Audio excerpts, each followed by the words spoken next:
fight when we need it, so that America's properly postured on the continent and around the world.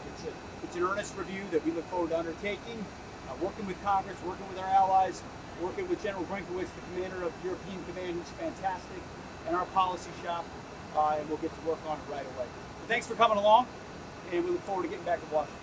A couple quick questions. Yes.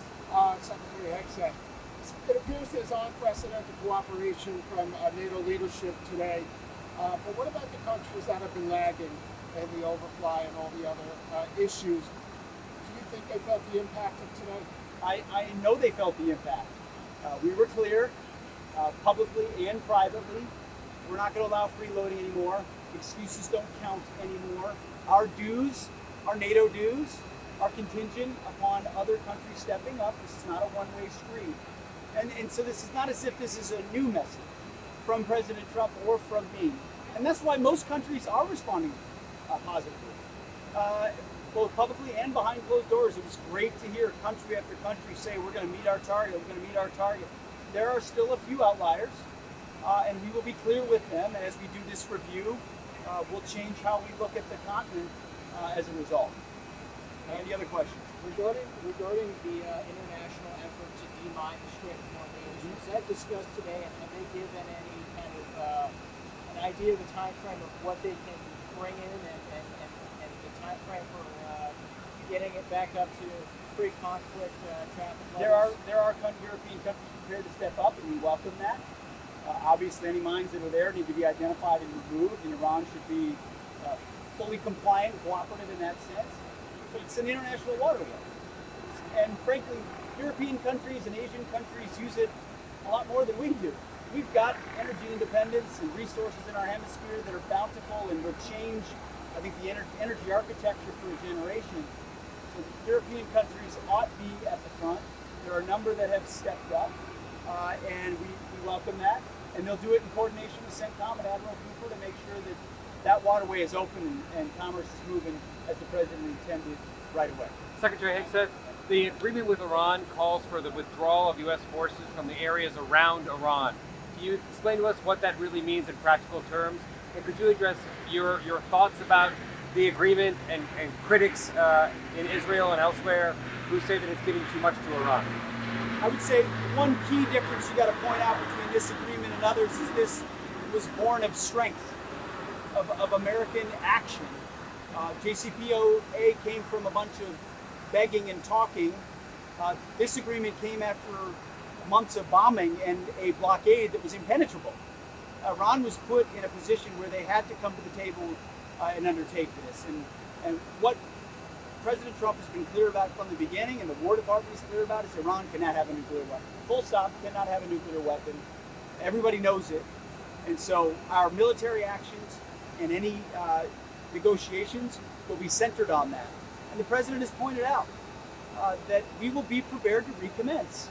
If underneath the timeline of these talks, Iran does not do what it says it's going to do, just give up nuclear weapons, give up nuclear ambitions, give away their nuclear material, close nuclear facilities, then the War Department is here and prepared to restart if we need to. We prefer not to, but we are prepared and postured to. When it comes to our alignment or posture in the region, we'll review what capabilities we need. You know, when the blockade opens fully, we'll step back and allow commerce to flow. But if Iran doesn't comply, then we're more than able to reimpose an ironclad blockade. We've had basing in that region for a long time. A lot of that will stay just as it is, and we'll look at how many troops we need in the area and calibrate accordingly. But we're going to be the big stick behind the negotiations that never existed under President Obama. It just didn't. It was a paper tiger hoping that they agreed. We have put a military operation in place that set the conditions. Not to mention President Trump killing Qasem Soleimani, not to mention Midnight Hammer, not to mention not just the offensive operations of Epic Fury, but the blockade, which they haven't been able to have any answer for, and Project Freedom, which ran hundreds of millions of barrels of oil through. We have set the terms. And so our military posture will continue to ensure Iran does the right thing at the table with this deal.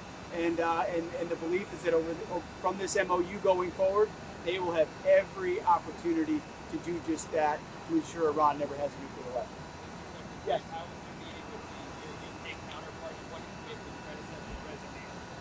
It was a good meeting with the new counterpart at the UK. Obviously, the U.S.-British Defense Alliance is an important one. My message to him was, he's actually a fellow service member, just a couple of majors getting together talking about defense of their nation. I love the fact that he's been in the combat zone. We talked about the similarities we have there. But the message was the same. Hey, we need you guys to step up and do even more, spend even more. And if we need access and basing, whether it's in the UK or say at Diego Garcia, we can't live in a world where other countries are standing at the end of a runway with a clipboard trying to decide what flies and what doesn't. It's not going to work for us. It's not good in contingencies, and I don't think it's what he wants either. So at the Minister of Defense level, I think it's the start of a continued really good relationship. The more the UK spends on defense, the stronger NATO's going to be, the stronger Western civilization is, and that's a good thing. So I think a good start to a relationship that we need to renew even more. Last question, real quick. Yes? On the forced posture change, how quickly do you think that we'll see a tangible change of the U.S. presence in the Middle East? It's all conditions based. It's all based, again, on the responsiveness and benchmarks met and things that, just like this talk about resources and money, it's based on performance. Everything is based on performance. This is not a trust and don't verify like the Obama deal. There's not a lot of trust here, and everything we're going to do is verify, verify, verify. And so at every step, whether it's our military posture or it's the carrots that exist to ensure Iran never has a nuclear weapon, all performance based. There's no giveaways here. There's no trust here. It's all verification. And the War Department stands behind it all, as the President has said, prepared to devastatingly do what we've done already. Iran's never seen the kind of military campaign that the United States launched on it, full stop.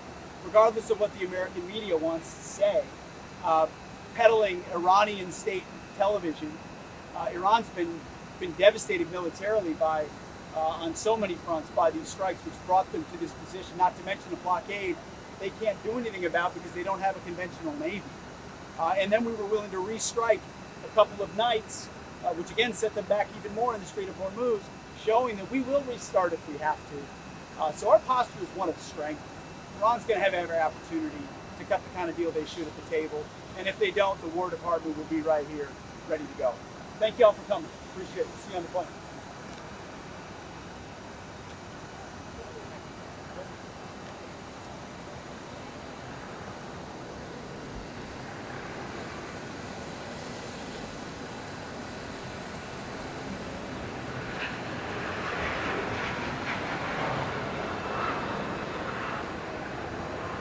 If you like this video, then like, share and subscribe to ET Now World.